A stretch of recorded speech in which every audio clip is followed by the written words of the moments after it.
बुलढाण्यामध्ये धारदार शस्त्रानं 32 वर्षीय तरुणाची हत्या, 2 जणांना अटक।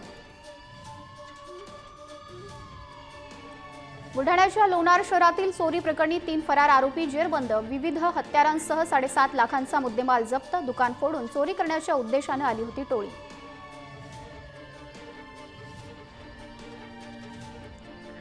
दौंडमध्ये सावकारकीच्या वादातून मारहाण, अजित पवार गटाचे माजी उपनगराध्यक्ष राजेश जाधव यांचा मुलगा रितेश यांच्यावर गुन्हा दाखल।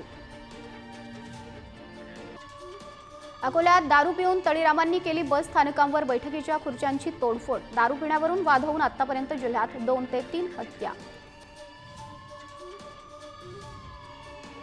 संभाजीनगर समर्थनगरच्या रस्त्यावर मध्यधुंद महिलांचा धिंगाणा, राड्यामुळे सुमारे तासभर वाहतुकीला अडथळा।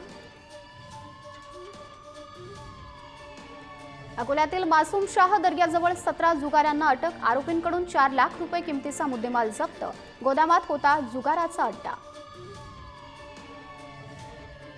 चंद्रपूरच्या राजुऱ्यात महिलेची हत्या, सिगारेट दिली नाही म्हणून अल्पवयीन मुलानं केली हत्या, धारदार शस्त्रानं केले कपाळावर वार।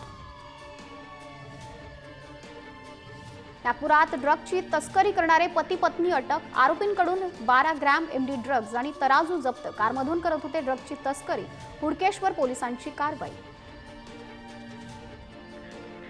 नाशकात महिलांचे दागिने चोरी करणारा जेरबंद, रिक्षा प्रवासात चोरायचा दागिने, अंबड पोलीस ठाण्याच्या गुन्हे शोध पथकाची कारवाई, आरोपीकडून 5 लाख रुपयांचे दागिने जप्त। नागपुरात बसण्याच्या जागेवरून झालेल्या वादातून एकाची हत्या, कळमना कृषी उत्पन्न बाजार समितीच्या परिसरात हत्या, रवी वाघमारे असं हत्या झालेल्या तरुणाचं नाव।